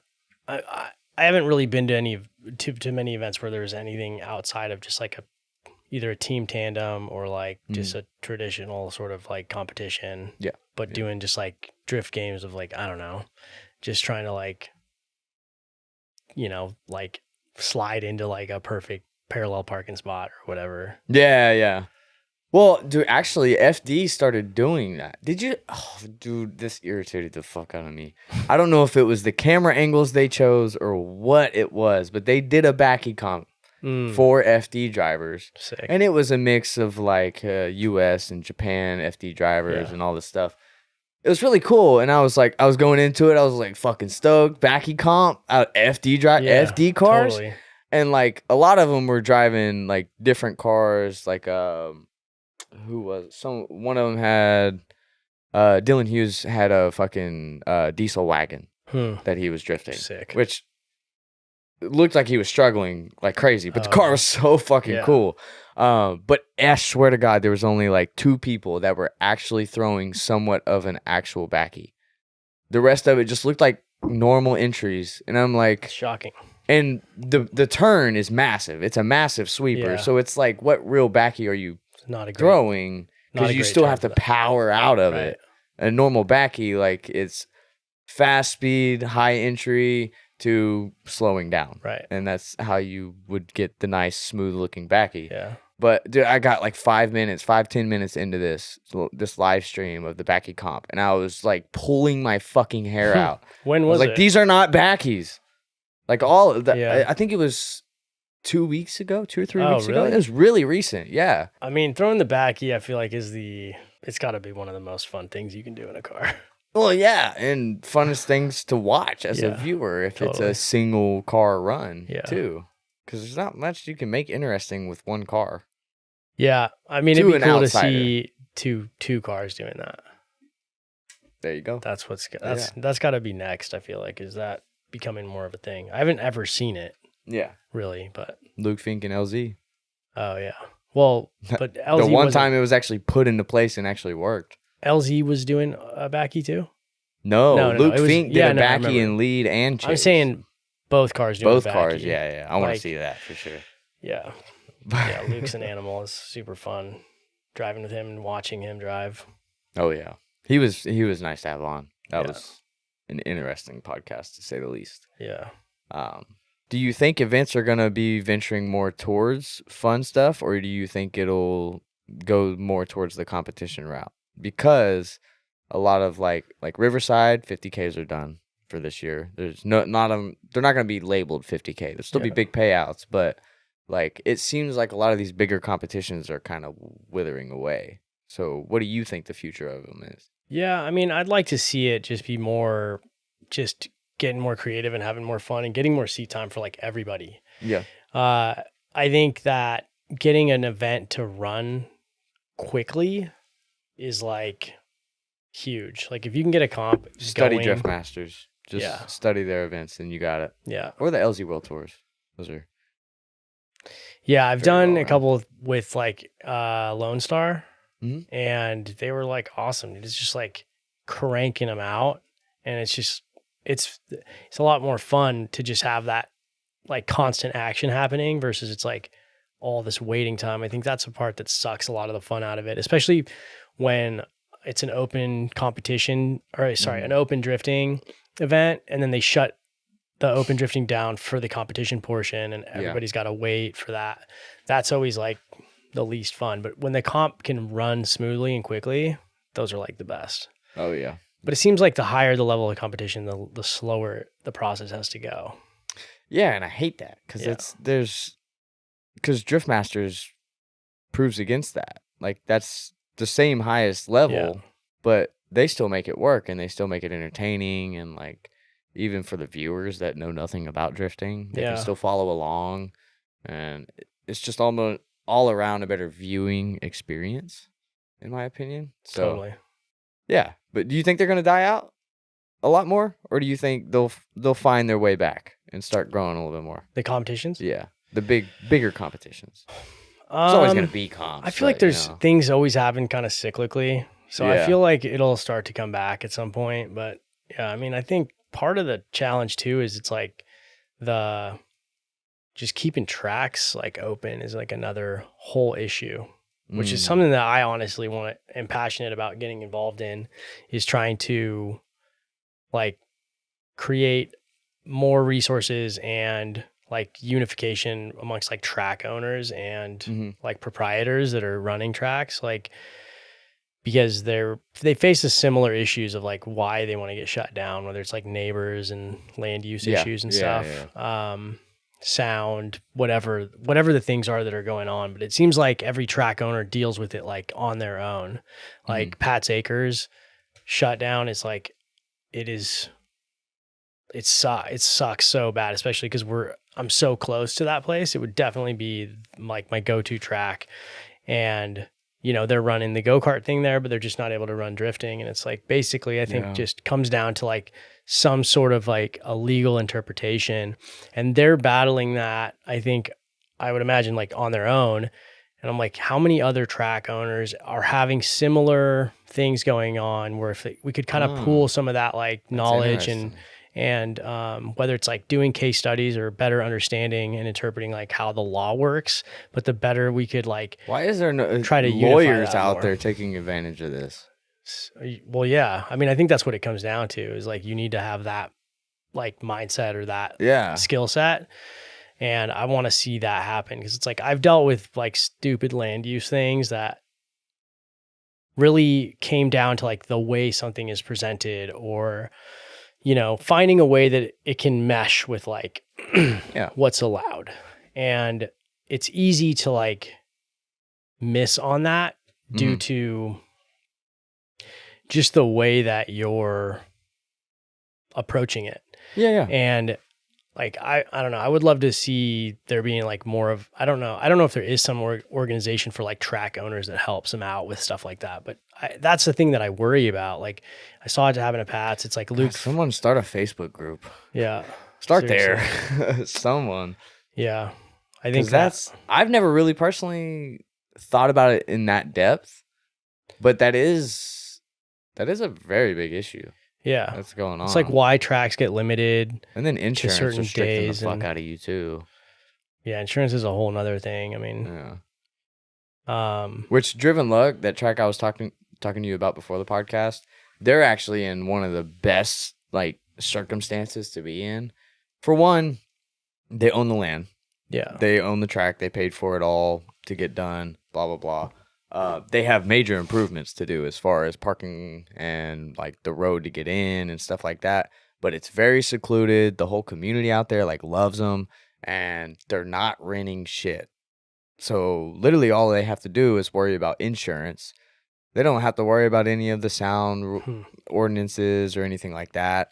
For one, like I said, the town's on their side because it's such a small town. It's bringing in more people, and they understand that. And it's a good track too. So it magnifies the drivers to come just for that. But I think they're in a good position to grow and become a good central location for the South for like a smaller track, because they've got so much land.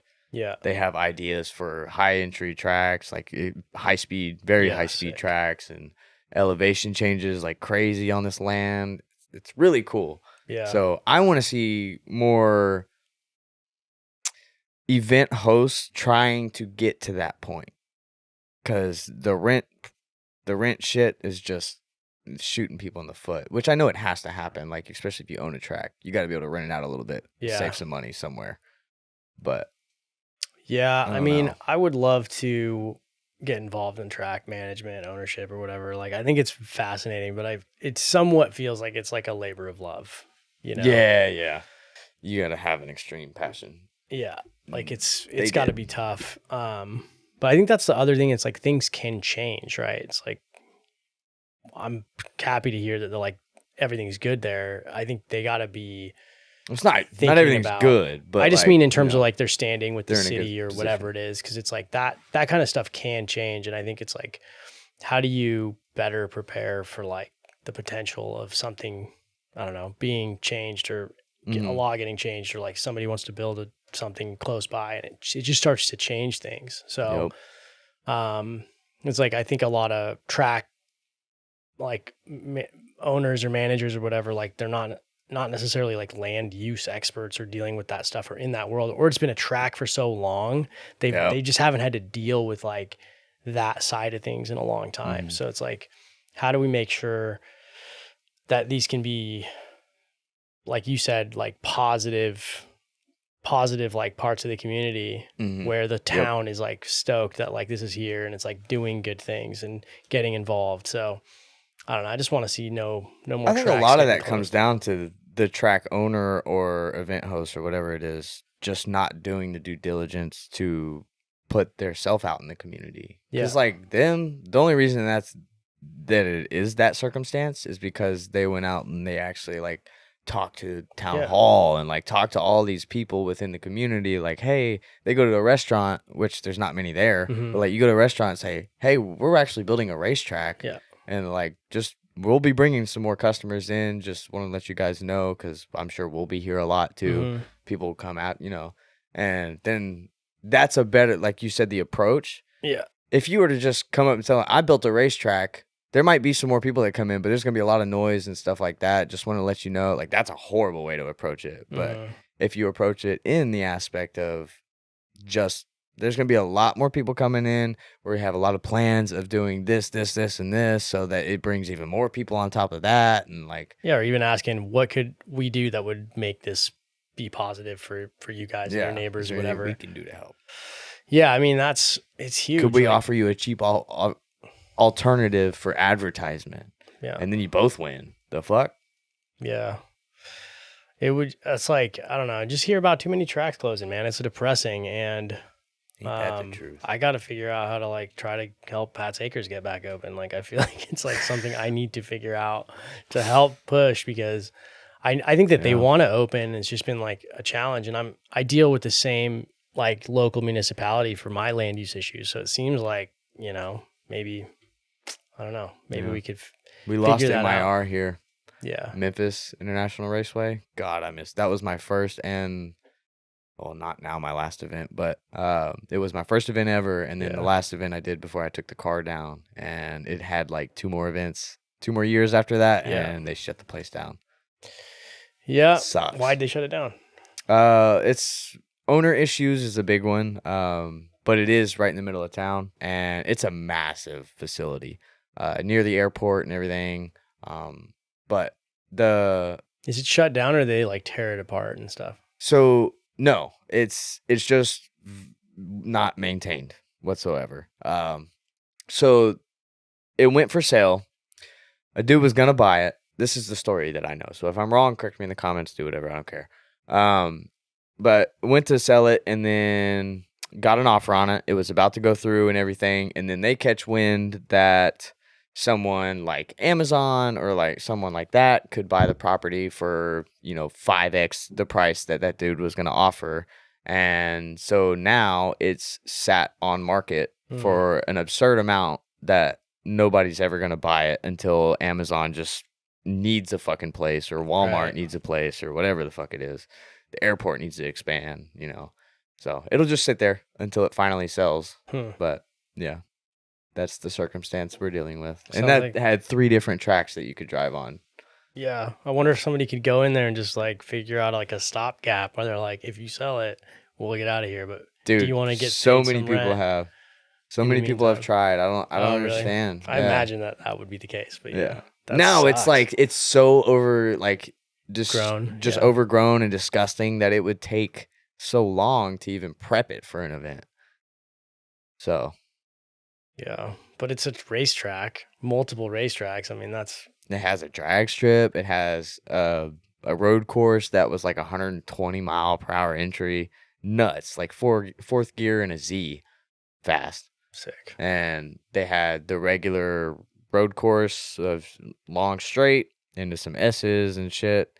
And then they had the big where we would run the sweeper, but it's basically a parking lot, and then you had like the little, or not little, but the ramp that goes over the drag strip. Yeah. So you started on the drag strip, came out, went under the bridge, and then across this whole sweeper, and then this big runway of a parking lot, and then it went directly into the road course with the S's. Yeah, there was multiple layouts we would run all the time.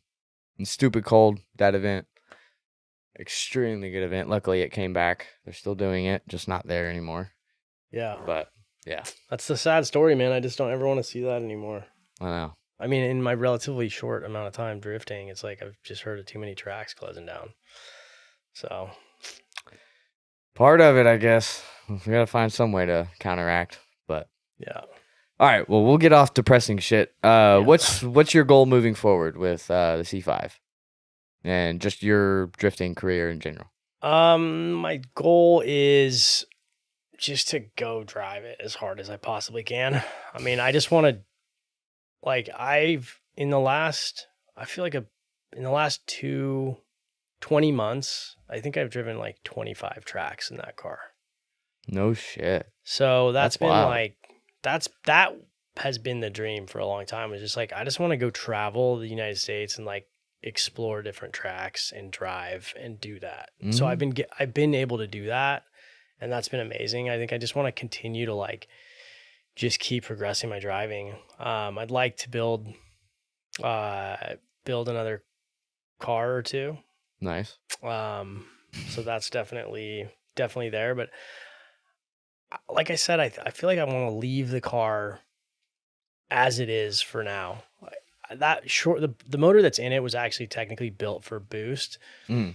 And so I was like, man. So it's overkill for your setup. So normally that means it's very reliable. Yeah, it should be very reliable. But like, yeah, it's like I think the rings are gapped and stuff for boost essentially. So I was like, man, maybe I should boost it. Yeah, for me, I'm like, it already heats up more than I want it to. Like that becomes a limiting factor. So like to me, the idea of like keeping it NA is just more seat time. Yeah, less problems. And yeah, but I want to build something boosted, obviously. Like, sounds rad. Build a Jay-Z car then. That's what I definitely want to do. Do you have any idea what chassis you want to go with for something like that? I mean, I'd like to get an S chassis. Really? Mm-hmm. Okay. Yeah, I mean, I think I like all the cars, you know. So I have an E30 that I want to do right now.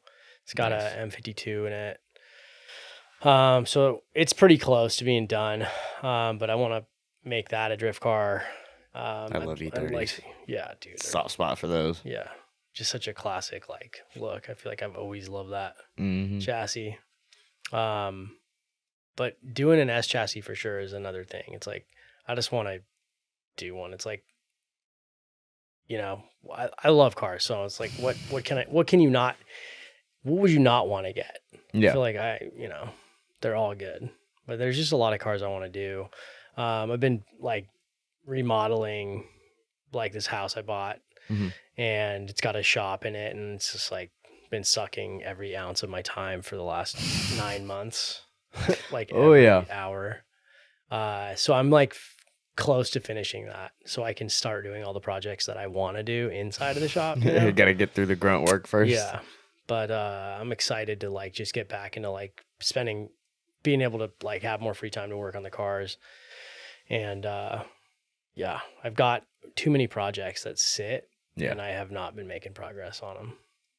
Damn. Like, I mean, you mentioned your car, you've been working on it for 3 years or so. Yeah.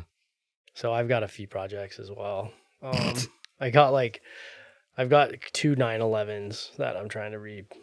Dude, what the fuck? Yeah.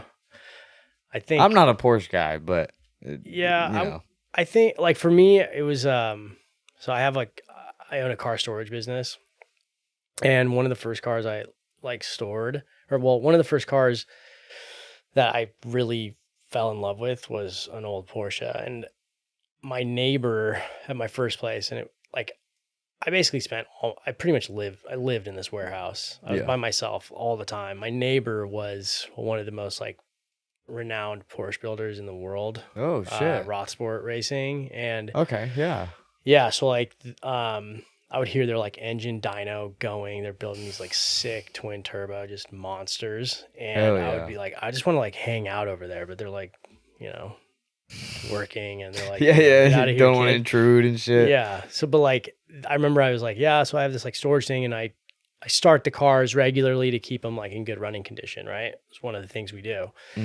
And he's like, well, you can't just start it, a Porsche. You need to drive it. If you're going to start it, you need to drive it. You need to like run it, like get it to operating temp, run it all the way to red line through all the gears. And I was like, okay. So I called my customer, and I'm like, hey, we recommend like that we drive the car for you. And they're like, yeah, sounds great. And I was like, all right. So I just started driving this car, and, like once a month I would just go drive it. And I was like, this is sick. Like, oh yeah. I've driven a ton of Porsches, and they drive amazing. I will never discredit them for the way they drive. Just the never old liked ones. the look of them. Yeah, I agree. I mean, I don't know. I like the old ones. The pop-ups, the pop-up style, a 944, whatever the fuck it is. I like that body style. The old from early 70s to like early 80s, basically. Yeah. I just think they're just awesome to drive. I drove that car, and I just remember being like, man, this is I can like drive this car hard in the city, in the street, in the city, right? Whereas I drove like a new Porsche, for example, turbo, and it was like I felt like I was gonna die in like a block because it's so fast. It's just insane. And I was like, man, that's not even like really enjoyable to me to drive. Like I said, rather drive a slow car fast than a fast car slow. So I like the older ones that are slow, and you just rev them like crazy and just bang gears. It's like awesome. I just love that feeling. So I've always, since that first car that I drove, like I was like 15 years ago, I always wanted one. And then I picked up, like during COVID, I think I picked up one, and then it was like taken forever. I stripped it all the way down to the metal, and I'm doing like wide body conversion, trying to do all this metal working I've never done before. And then I was like, well, I found another one that I wanted that was like going to be more of a driver ready car. So I was like, oh, I'm going to do that. And then Well, I can't pass this one up either. just goes snowballs. So now I got 2 projects, but those will be cool. You know, so Hell yeah. I've got too many cars like on the backlog. Yeah. I believe it. It sounds like it. Yeah. You just brought 2 Porsches up out of nowhere. So Yeah. All right. Well, I guess where can people expect you to be driving this year for the most part? 2024. Yeah. Well, I mean, I think I got to make it to Canada, Yeah. up to Mission. Go check out the boys at Augmented. So I got to go up there. I want to get down to Sonoma. I want to get down back to like Horse Thief Mile, Willow Springs. Yeah. Dude, I want to drive there. Yeah. God. One day. So cool. I only got one day there, but it was like the greatest day ever. Yeah. It was like Larry Chen was Camera there. just definitely doesn't. There's no way it does that track justice. It doesn't look as fun on camera. It looks fun on camera, but it's got to be way more intense in person. I mean, I feel like if there's one person that could do it, it's Larry Chen. And Larry Chen did a chase of my car and on my one day there, and he sent me the video, and I was like, it's just a straight video game. I swear. I'm like, you're looking at it, and I'm like, man, this like looks like what a video game Is this Forza? is. What is this? And that track was so amazing. I love that place. So I want to just go as many places as I can though. So I'm probably get out to Texas. Like the dream for me would be that I could like take my car places and like leave it and just continue like road tripping, like That's fly cool, home yeah. and then go back out and like keep going. That's kind of the dream. It's just not manifested that way yet. A little bit more work to do. Yeah, but I want to get back out to like Utah. That would be sick. So, but the main tracks that are close to me, it's like Spirit Peaks. Would love to go back to Pat's Acres. Fill-ins in Walla Walla. Definitely, I will be there. Medford, a great track. I love it down there. And Sonoma. Like those are like, and Evergreen. Yeah. Those are kind of the closest ones. So I'll definitely be hitting those up for sure. Oh yeah. Yeah. You got some good tracks up there, man. Damn. All right. Well, let's go with the last questions that are always in every podcast. So you got a bone stock version of your C5. We'll consider you have tires. And then you have $3,000 to spend on Enjuku's website. What parts are you going to prioritize to get to your very first track day ever? I would say I would split that between an angle kit, coilovers, and a handbrake setup. Yeah. I mean, I feel like that's it in the C5 because don't need to weld the diff. It's ready to go. Pretty much everything else, you're good. So that's where I would. That's definitely what I would say. What's your reasoning behind the handbrake? Because there's a lot of back and forth on that topic as well. Whether you really need it or if it's a crutch when you first start driving and stuff like that. I think that when I first started driving, like it is easier to initiate when you start out. I think that way. Mm-hmm. It actually took me a while before I even like learned how to clutch kick and how that worked.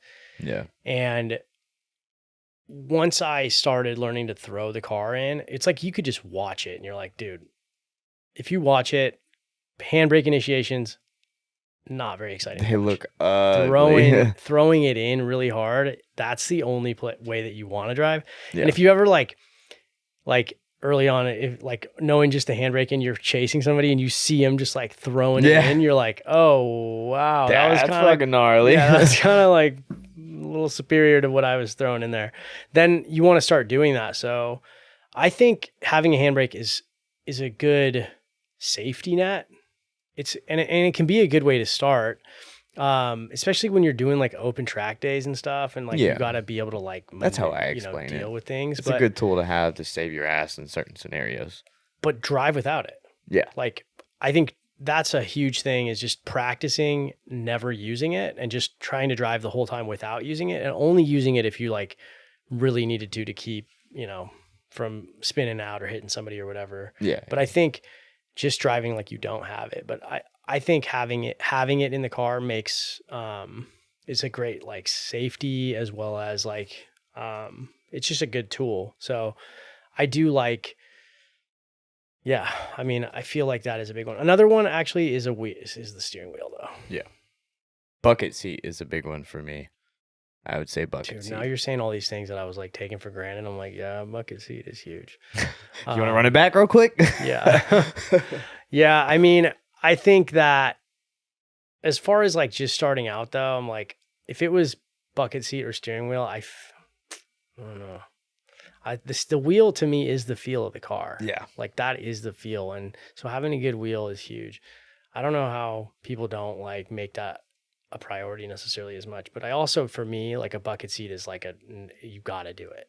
Yeah. Yeah. You won't be able to feel anything correctly. Well, you'll just feel yourself like falling out of flying your all over the car. You'll feel extra movement, which isn't fun. No, the wheel, that's a big one for me because of even right now. Well, now I'm putting a grip royal wheel in there. So, but I had this steering wheel that it was mainly made for road racing. Mm-hmm. So the sides had that flat spot. Yeah. So, you know, you keep your hands really close to the wheel. It catches every once in a while. Right. And, dude, it irritates the fuck out of me. Yeah. So, yes, buy a wheel, buy the right one, though.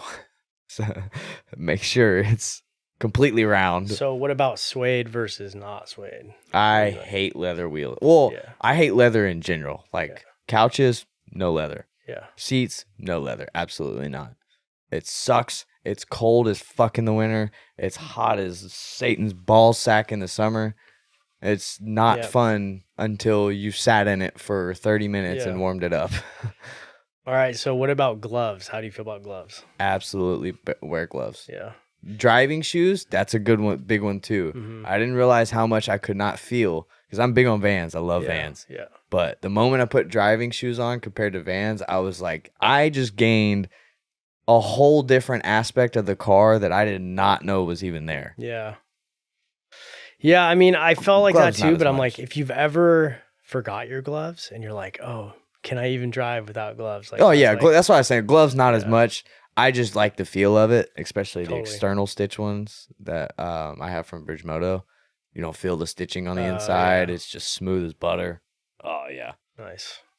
But yeah, I feel like gloves were important to me at first, and then I started driving more, and I was like, you know what? Nah, I don't need them, but I prefer. It's only important if you got a suede wheel, so you don't burn the fuck out of your hands. Right. Yeah, I can't. The suede wheel, I don't like. I liked it in the side by side, but in the I don't know. It just feels like it grips up more. Like it's not smooth, and I just want it to be like when I let go. It's never like I've. You want to be able to let your fingers kind of graze it while it's spinning, and I just want it to move more easily in my hand. And I've never felt like I didn't have like good grip on the steering wheel, like with my hand or. That's interesting. Yeah. Okay. Huh. Well, choose wisely whenever you go suede or leather, or if you go wood. I know. I was thinking. I was like, what else? I don't know why you would, but all right. The acrylic ones and stuff too. I just can't do the smooth feel of. I don't know. It bothers me. But all right. Well, so I guess it was coilovers and handbrake angle kit. Yeah. That was your main three. Yeah, you probably still got another $1,000 or so. You're not gonna get. I would say a seat for sure, and the wheel. I mean, you were totally right. I mean, I wouldn't want to drive the car without it. Yeah. I've just, that's always just been like a go-to in my mind. But I think you can, like I said, you can just drive it pretty much stock. Yeah. Which is kind of a flex too, right? It's like if you're just out there shredding. Oh yeah, dude. One, people are like, "Oh, what kind of angle kit are you?" How the fuck is he running that stock car? Stock, dude. Yep. You're shredding, like that's savage. So. Oh yeah. I'm like, that's where I'm like, just go drive it.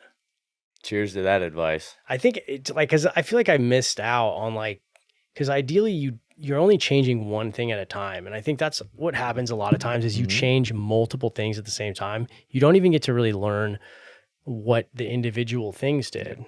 That's why I will always say max out your skill level, and then upgrade. Yeah. What parts you want. It's the same thing in editing and content creation. If you change too many things at once, how do you know what actually worked? Yeah.